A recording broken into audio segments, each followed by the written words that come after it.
Welcome back to the Health Longevity Secret Show, and I'm your host, Dr. Robert Lufkin. Today, we get to unlock the mysteries of longevity with Dr. Nir Barzilai, a leading expert from the Albert Einstein College of Medicine, who brings his groundbreaking insights to our conversation.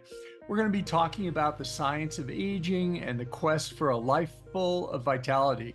With Dr. Barzilai's guidance, we'll uncover how targeting the aging process itself could revolutionize the way we prevent age-related diseases, which would open a new chapter in human health and longevity. Our journey with Dr. Barzilai takes us deep into the connections between inflammation, nutrition, and living a longer life. He enlightens us on the principle of antagonistic pleiotrophy and shares personal experiences with intermittent fasting that just might hold the secret to extended lifespan. I certainly feel that way. Dr. Barzilai doesn't just share knowledge, he gives us a glimpse into his own longevity practices, including his approach to sleep and skepticism towards supplements. Ending with a peek into the future of longevity science, we provide a roadmap for anyone eager to be a part of the longevity revolution. So please join us for this transformative discussion that could very well change the way you think about aging and health. This episode is brought to you by L Nutra, maker of the Prolong fasting mimicking diet. If you'd like to try it, use the link in the show notes for 20% off. You can support this podcast by checking out their website and taking a look at all their other innovative products. And now, please enjoy this week's episode. Today, we're very pleased and honored to be joined by Dr. Nir Barzilai, a gerontoscientist and a chaired professor of medicine and genetics at Albert Einstein Nathan Schoch Center and the Glenn Center for Excellence in Biology of Aging. And joining me today is Dr. Rob Lufkin, my co-host. Rob, welcome. Hey, Steve. Hi, everybody. It's great to be here today. I can't wait to talk to Nir Barzilai and hear about centenarians and the Tame Trial and all sorts of great stuff. That's great. So without further ado, let's bring on Dr. Barzilai. Welcome, Nir, to our program. It's a pleasure to have you with us. We'd like to start and welcome Rob, my co-host. Hey, it's great to be here, Nir. I'm really looking forward to this conversation. Me too. We would like to begin by having you just give us a little bit about what got you into this field of longevity and aging. Terrific. And it actually happens early on. And I'll tell you why it happened to me early on and not to others. Because, Steve, I don't know if you have grandkids, but I do. The grandkids look at their grandparents and they don't see themselves becoming that. Where did you come from? I mean, what happened to you, right? And for me, when I was 13 years old, I remember, and I walked with my grandfather every Saturday, and he would tell me his life story. It's a life of pioneer. And I would look at this old man, heavy, bald, walking in such a low speed. And I said, just what happened? And then, I became a medic and I became a doctor. And throughout everything, it was the biggest question. I mean, when I learned about cholesterol and when I learned about hypertension, I said, or diabetes, I don't know who in this crowd has diabetes and blood pressure and high cholesterol, but I know who's old and who's young. Isn't that the most important thing to figure out? And maybe if we figure out, we can do something about that.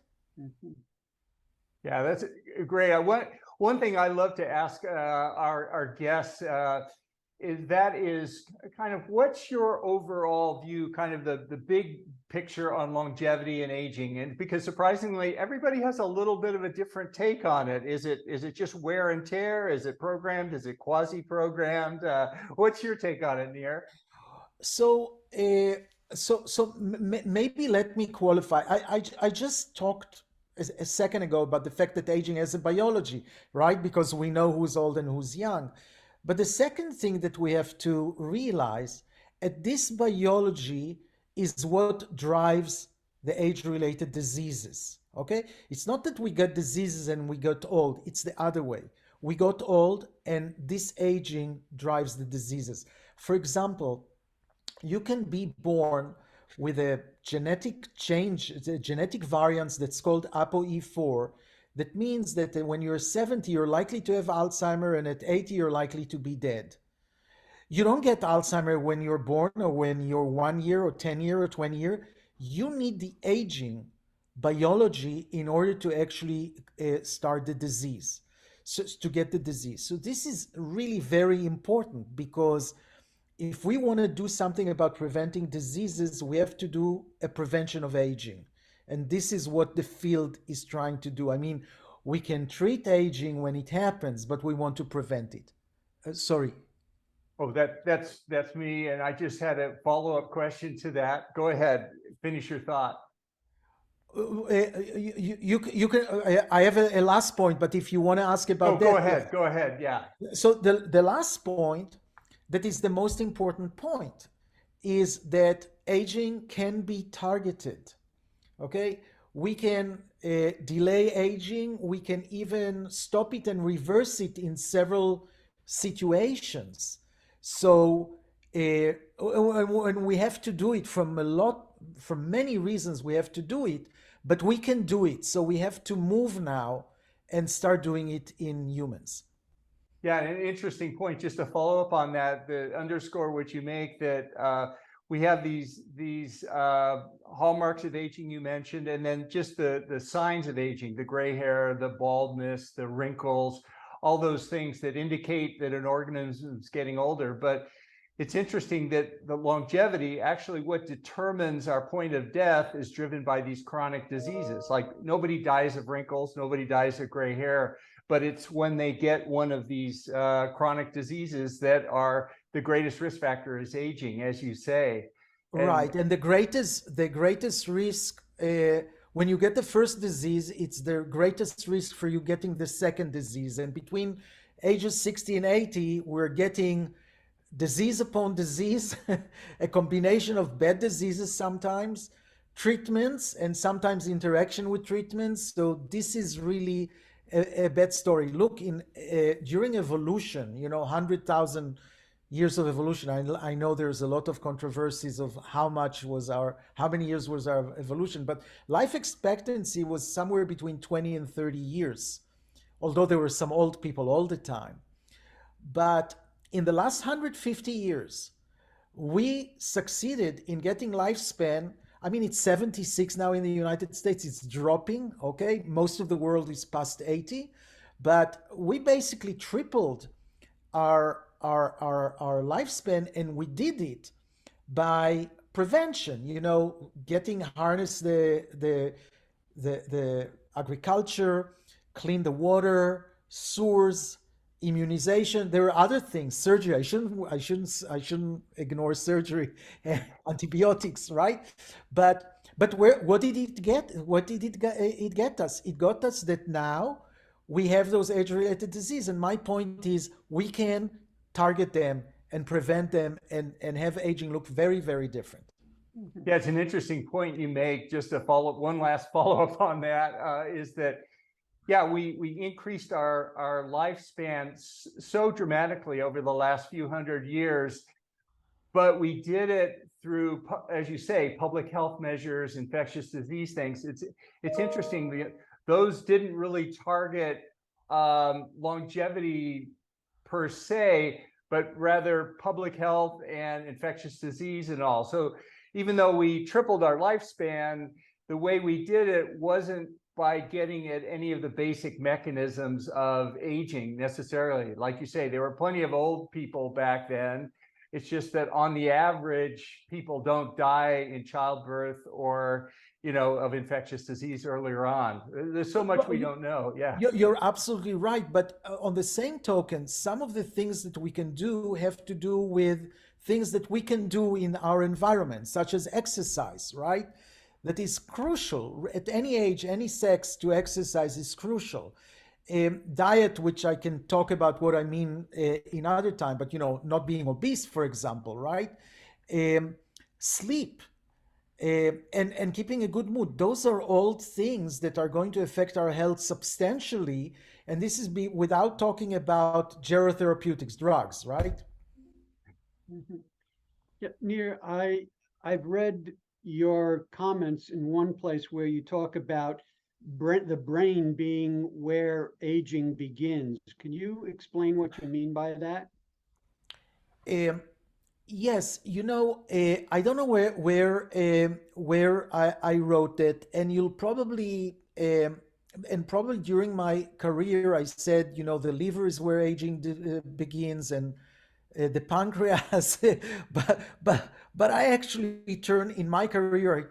I turned to brain, and I did a lot of research targeting the hypothalamus. And I think the hypothalamus is a crucial organ that is related to lifespan. It controls metabolism, and metabolism is one of the big hallmarks for aging. And one of the earliest things that happens in the hypothalamus is inflammation.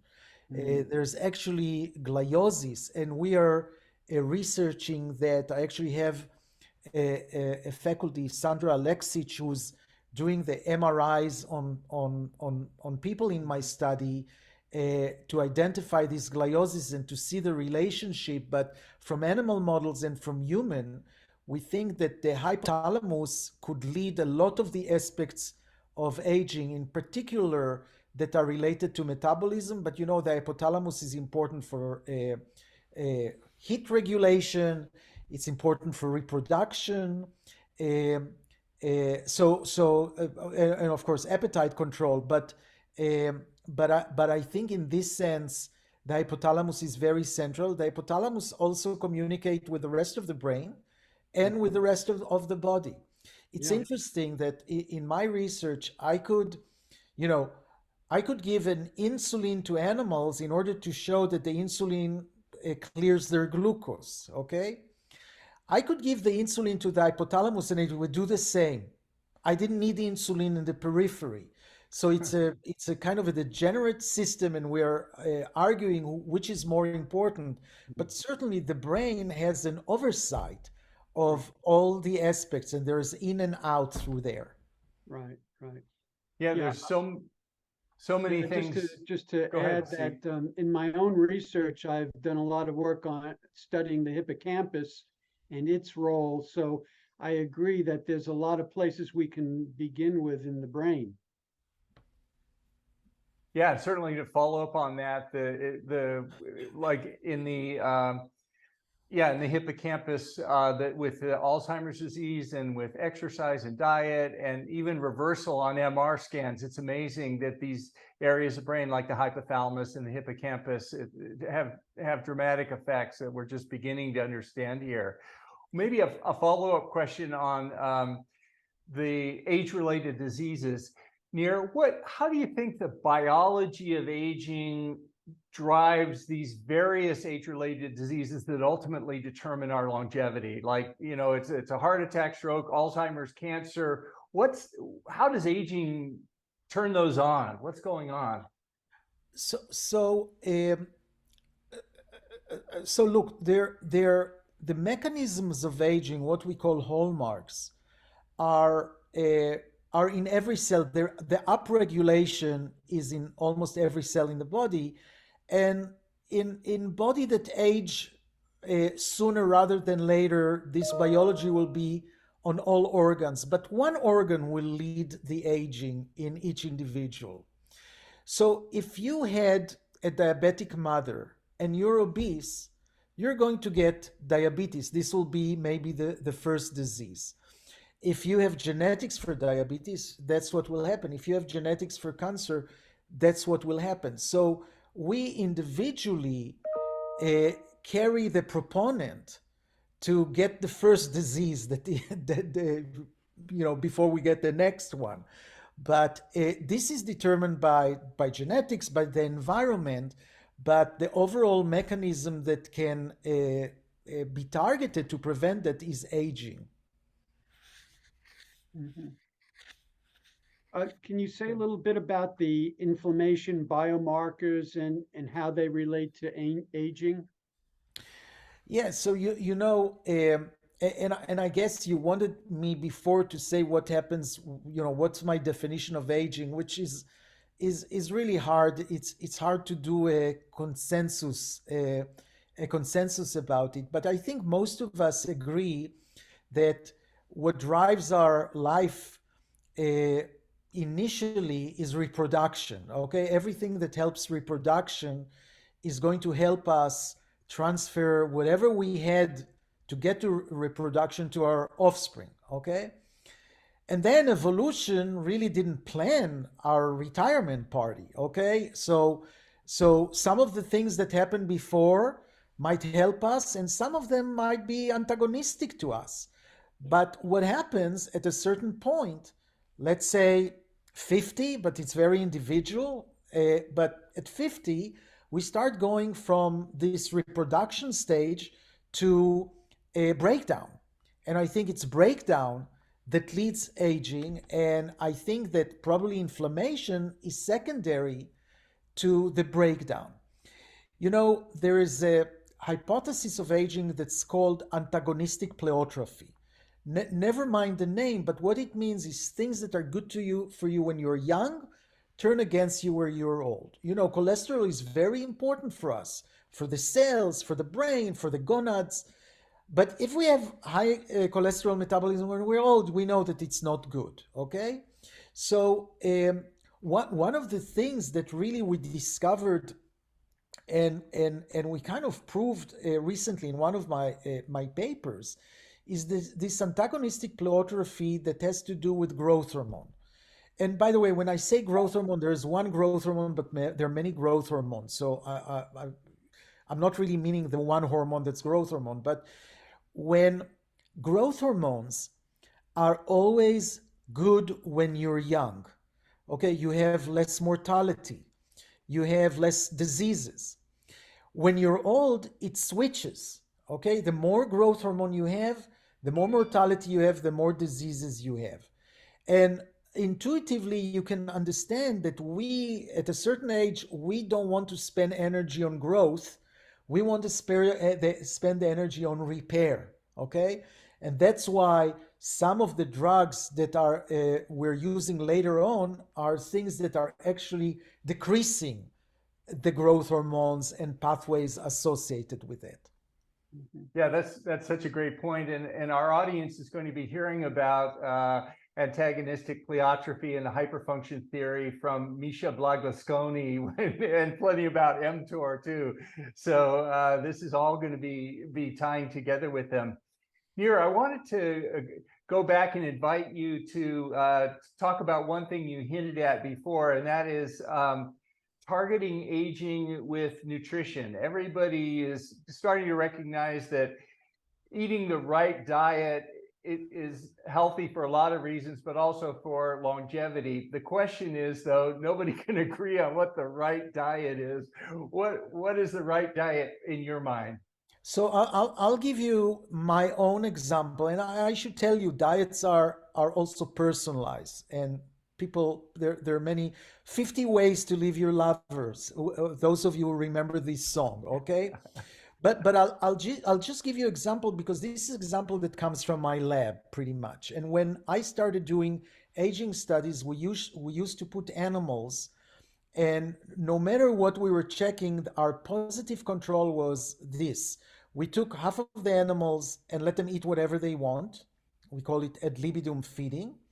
And their brothers, we used to figure out what the ad libitum animal have and give only 60% of that to their brothers. And their brothers, their caloric restricted one, ended up living healthier, much healthier, and longer by about 40%. And this was taken for many people. This translation was you have to have less for breakfast, less for lunch, less for dinner. But this was wrong because what we were doing was actually giving the food to those caloric restricted animals first thing in the morning. Now they were hungry, so they would eat everything within 20 minutes, and then they'll spend 23 hours more fasting. Mhm. When we give the food throughout the day, they actually don't live much longer. Mm. Okay, and that's where intermittent fasting came from.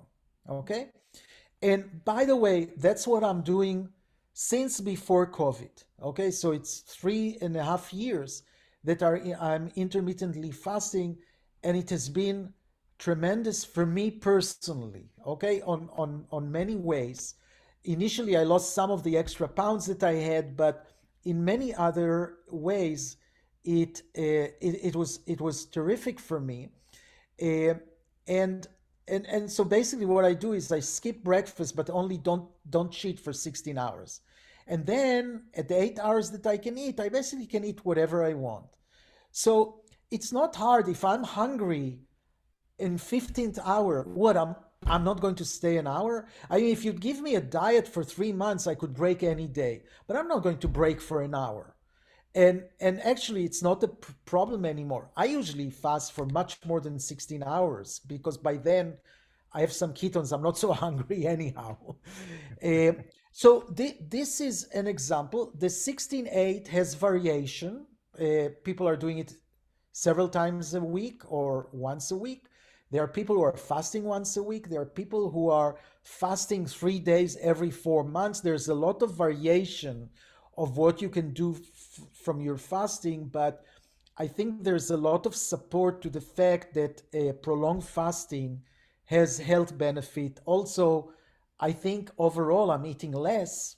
Okay, I'm never picking up what I would have had anyhow, but I don't have the need for that. Like when you eat all day, you kind of get a positive feedback to eat more, and that doesn't happen. That's great. I'm actually doing the 16 hours as well, Nir, and I'm finding that it makes me feel better also. So we're in alignment here.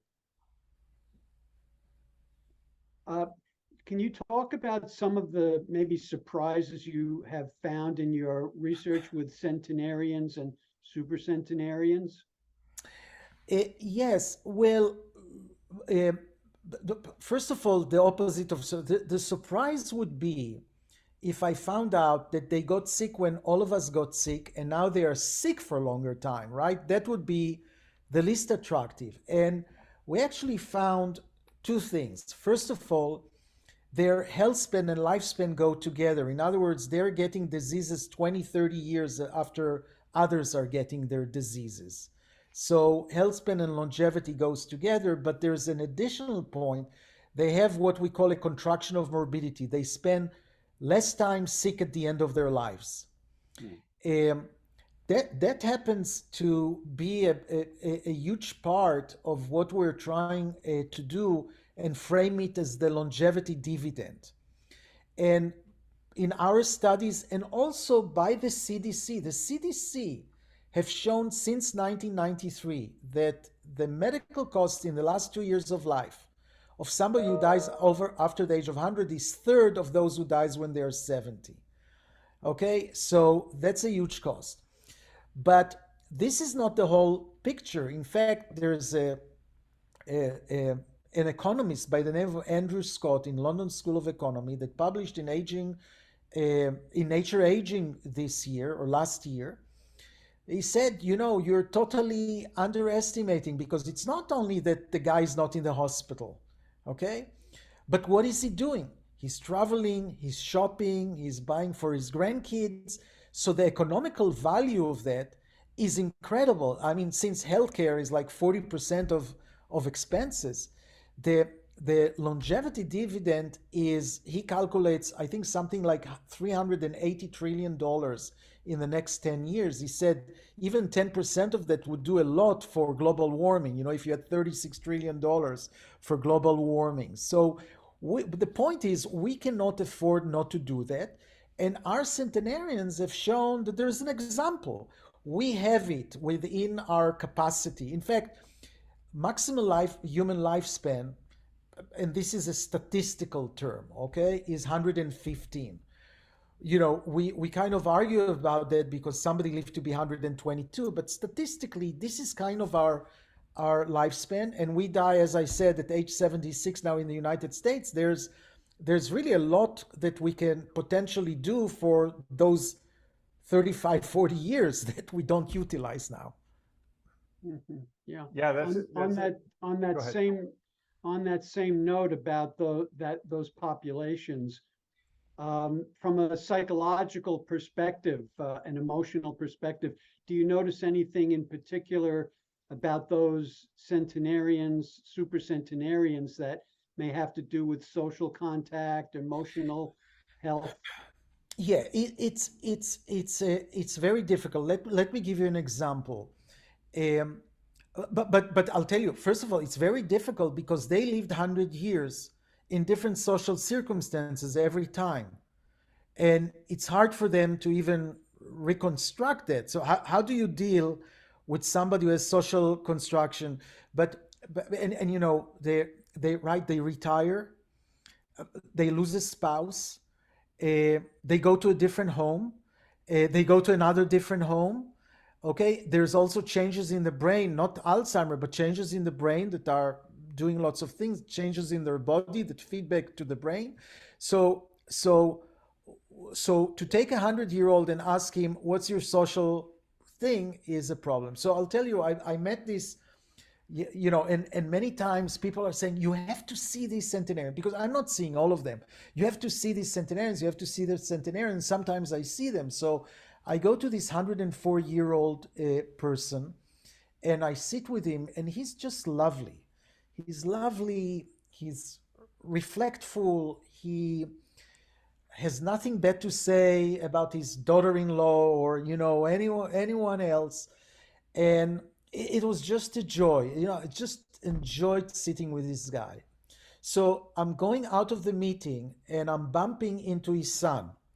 Mind you, his son is 82, right? and and and I'm telling his son what I just told you. You know, he's like the greatest guy. And the son looks in my eyes and said, "You should have seen the son of a bitch when he was my age. He was a terrible, terrible person." Okay. So then you realize we know about personality. We say personality doesn't change. If you look at the studies until 60, okay, uh, there are things that are changing, there are things that are not changing, there are people who are changing and people who are not changing. But go to a 100-year-old and ask him something, you're not going to get reflection of his lifetime exposures. Mhm. Yeah, it's like, as you started that story, I would have reflected back to you, oh, a positive mindset. Uh, So we until the published son that. came into the picture. Look, we published that. We published 3 papers on that. We had an instrument, and they were very positive personalities, extrovert, you know, and optimistic, and all that. But but people took it to say that that's what led them there, and I'm saying not necessarily. You know, sometimes they become that person. I want to reach back and touch on one thing you said about the point on the epigenetic, or on the maximum age for humans. There was a great paper I just saw from Steve Horvath and about 100 other collaborators about calculating maximum maximum age based on epigenetic markers across different animals. And for humans, it was about 120, and other animals, it was appropriate to the ages they'd experienced. But one thing struck me in the article, there was one cell type, which was the cerebellum. And when they looked at humans, it was 400 years old, and that helped. Any idea why that would be? Right, and actually the female breast is 10 years older really than others. Uh, no, you know, no, I think there's still a lot of things. I think epigenetics is really important, um, and it's a really good. You can do really well in identifying the biological age of of a person in a simple blood test.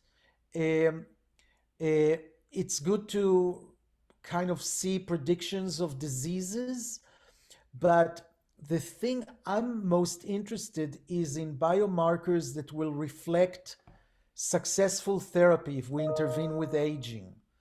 And we're not there yet with them. And in fact, I think methylation it takes a while for it to change. I'm quoting Horvath. It's 9 months, more than a year until you change methylation. And I'd like to know in 2 months if I'm on the right track, right? And in this sense, there are many other biomarkers. I'm actually very interested in proteomics. And in the proteomics, I have lots of inflammatory proteins as much as lots of breakdown proteins. And I think no matter what we do, no matter what drugs we'll use, we'll need to stop the breakdown. And that's why I think proteomic is going to be more important than methylation, at least to follow up if you're doing something well. Yeah, I'd like to follow up on that. Speaking of one area that you're very well known for, and that's in working in metformin, and also touch on the Tame trial. There's just been an article about metformin use in diabetics with reduction in biological age based on DNA epigenetic methylation markers. But metformin is such a fascinating longevity drug. It's been around for a long time and used. Before we talk about the Tame trial, maybe you could just update us on what's the latest thinking about the mechanism of metformin. I mean, with rapamycin, it's clear it's mTOR, but with metformin, it's like AMP kinase, or it's the gut microbiome. There's so many different things. What's the latest thinking on that? So for every gerotherapeutics, including rapamycin, what we mentioned before, that there are hallmarks of aging. Those two, for example, metformin and rapamycin, hit all the hallmarks of aging. If you can follow any one of the hallmarks of aging, it changes them. Now, people are saying, are you out of your mind? So all those drugs have 9 different mechanisms of action by accident? No, their mechanism of action is actually delaying aging. But if you take an old cell or an old organ or an old body and make it young, you're going to fix lots of things. And that's why we capture it. And, it was terrible for us because we used to fight about what's the real mechanism, because there's so many things that we can monitor. And I think we as a geroscientists, we have to know, if you have a real good drug, it's going to affect everything. Now, what does it do primarily? I think metformin is primarily mTOR, and metformin has more to do with its actions in the mitochondria, in the complexes of the mitochondria as primary things. But what you see as far as mechanisms is that you're attacking everything because you just improved aging. Maybe you could just follow up on that and just tell everyone a little bit about the Tame trial and the current status of it. Any late breaking news? Yeah, look, the Tame trial is, by the way, it stands for targeting aging with metformin, but it's not about metformin, because we already know that metformin prevents mortality significantly. We already know that it prevents diabetes, it prevents cardiovascular disease, it prevents cognitive decline, and it's associated with less cancers and less Alzheimer's. So we know all that. Metformin is a tool for us to go to the FDA and prove to them and get indication for the fact that aging can be preventable. Okay, that's why we're doing Tame. That's why Tame is very important for the industry. Tame is very important so that pharmaceuticals that are on the sideline now will jump in and start thinking of how to do better drugs, combination of drugs, and really get us much more ahead of where we are in the quality of aging that we're going to have. Let me see if I understand that. Just one follow-up. So the important fact is that right now aging is not considered a disease. So by having aging be defined by the FDA as a disease, then the CMS and billing organizations would be able to and companies would be able to develop drugs that specifically target that. So that would mean a lot of investment, venture capital in the aging space, rather than having to be in the Alzheimer's space or the stroke space or the heart attack space. Is that correct? You will, but I want to immediately attack one point. I think aging is the mother of diseases, right? It drives us diseases, but I don't think aging should be called a disease for other reasons. You know, if everybody over 60 is sick, you know what happened in COVID? We isolated them, we made them lonely, they're doing poorly. That from a social perspective, there's no need, and it's not going to interfere for us. What the FDA agrees that we have a cluster of disease, and we're going to delay this cluster of diseases. And they're okay if we can show that. We don't need to name names, okay? We don't need to go into the political argument. I think aging will be eventually recognized as a disease, but now the people who we want to help more, the elderly, they don't want to be called sick. and there's no reason for us to do that. But otherwise, you're right. But you know, that's also what people don't understand is how do you do a study like that? Because in a way, you can come up with any disease to this study, but what disease you're going to get, we're agnostic, okay? We don't care which disease, whatever you're going to get next is driven by aging. As I said, if you came in and your mother was diabetic and you're obese, you'll get diabetes. You get 1 point for that. If you get cardiovascular disease, you get 1 point. And we're going to show the trend. The trend is significant. Okay, the trend is significant. That was aging for us. We're going to prevent a whole cluster of diseases, which for us represent the word aging, and we're agnostic to what it is. We're just going to delay that. Nir, this is a fascinating conversation. I appreciate it very much. I'm wondering if you can identify one or two exciting things happening in the field of longevity that we haven't touched on yet.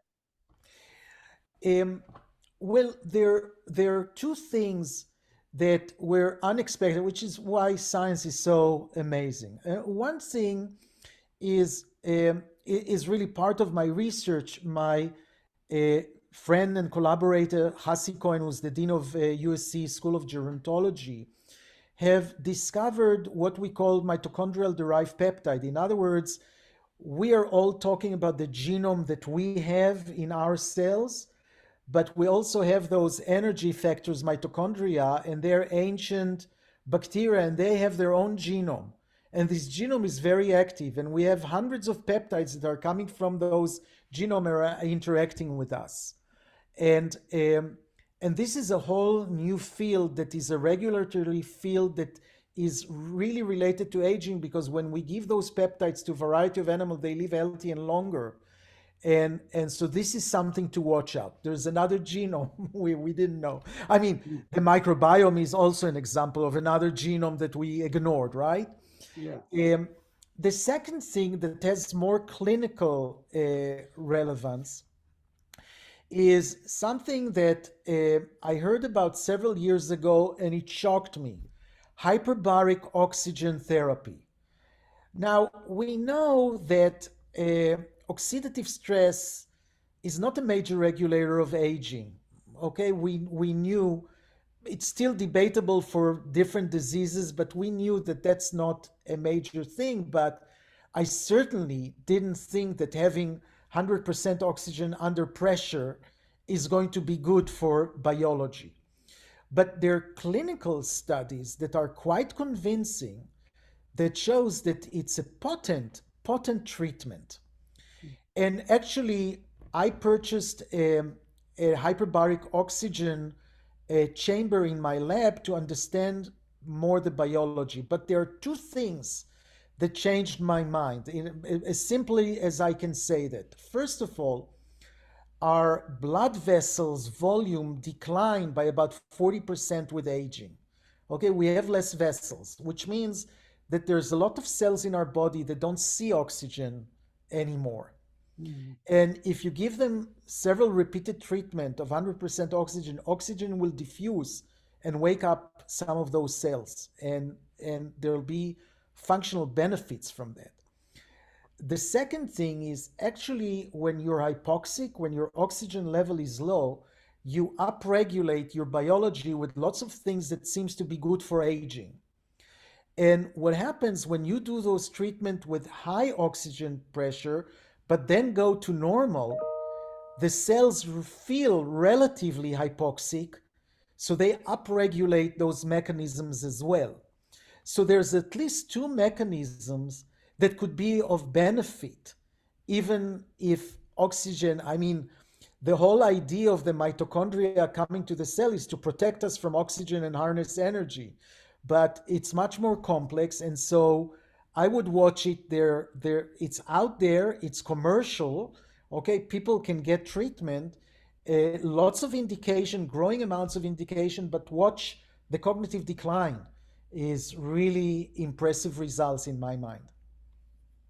So just to follow up on that, what would you think is the frequency of use of that could make a difference? I don't know that it's determined. I think part of the issue is they're, in centers, they were trying to do protocols and they stuck in the protocol that's working. But how many times, for how long, and repeating treatment, is repeating treatment going to help, or you have just one chance to do it? Those are all, it's too young to really tell you that, but it's one of those things that's out there that people will use, and I hope they'll use responsibly, and I hope that we'll have more data, because this is kind of a cool biology in my mind. Yes. If you had to make a recommendation to people or a suggestion for what are the one or two things that everybody in our audience could do that would most to do right today to help with their longevity and health? Yeah, well, I'll tell you what I'm doing. First of all, I'm exercising every day. Okay, I'm very, even when I travel, I mean, there are gyms everywhere. And it's even not always about exercising, but moving. The best thing is to have a Fitbit or Ring or something. And if you reach 7,000, preferably 10,000, you've done good for a day, even if you're just walking. But you need to exercise overall, basically. Second thing, as I said, is the diet, and the most simple advice is not to be obese. But I'm doing the intermittent fasting, and I think it's easy for a lot of people, not for everyone, and more for men than women. Okay, but if you could do it, I think it's of benefit. The third thing is sleep. Now, sleep is more complicated but what I'm doing is I'm spending 8 hours in a dark room without technology. I'm sleeping between 6 and 7 hours out of that, okay? But if I'm not that, I'm sleeping even less. So, and this is without drugs, right? So this is really crucial. The last thing I'm doing is I'm actually on metformin. And I got metformin because I was pre-diabetic. I'm not even close to it anymore, but I wouldn't give it up. And by the way, my doctor, did it, but he's not. But I begged him to stay on that, and I believe it has a major. All those things together have major. Did I tell you I'm 100 years old, by the way? I think it has good effects on me. You look very good for your age.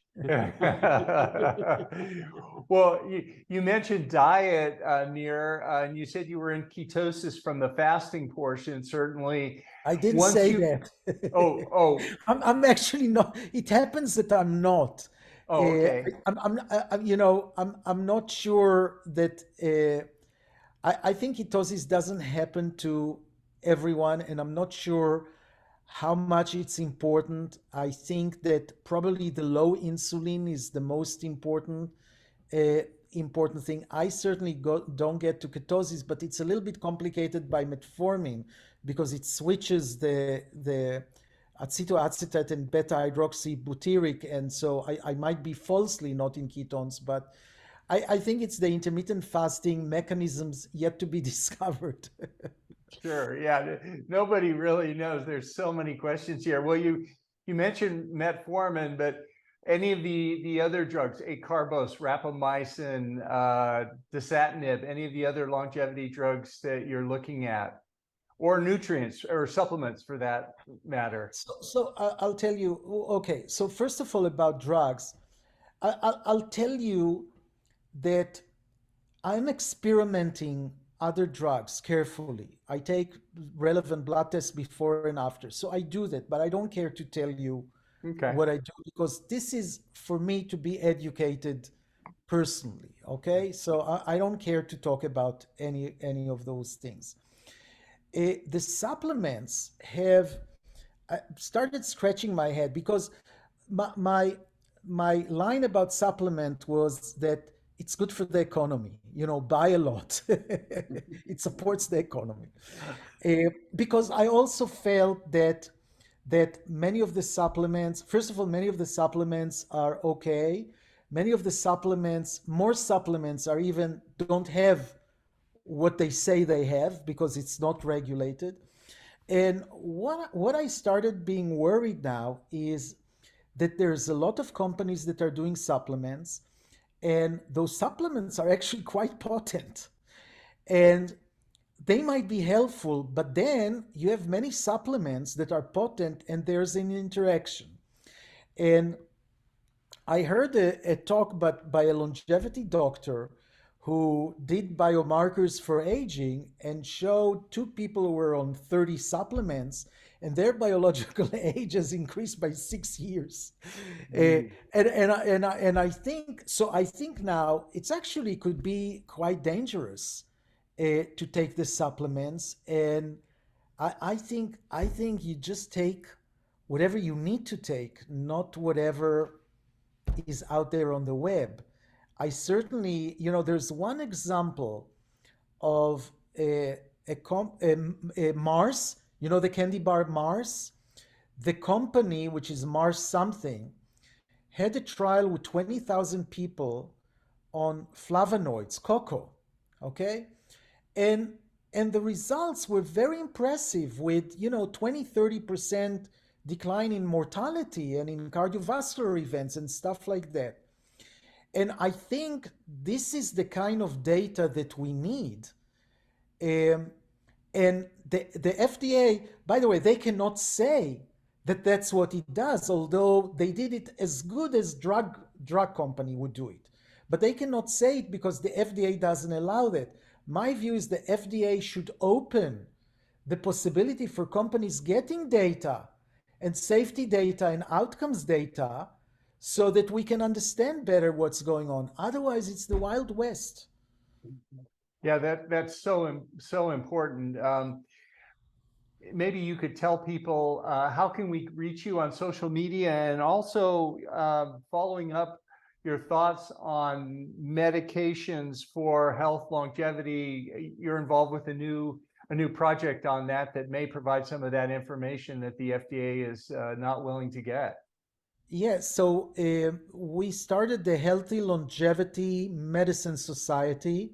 If you put it on the web, you'll find it. And I think there's information, really the information is for doctors, right? Not for, it's really to train doctors. It's a medical Okay. society. So for the doctors of you who are interested in longevity, definitely. My tweet is Nir Barzilai, MD. Um, and I'm also the scientific director of the American Federation of Aging Research, and a lot of information you can find on the far side.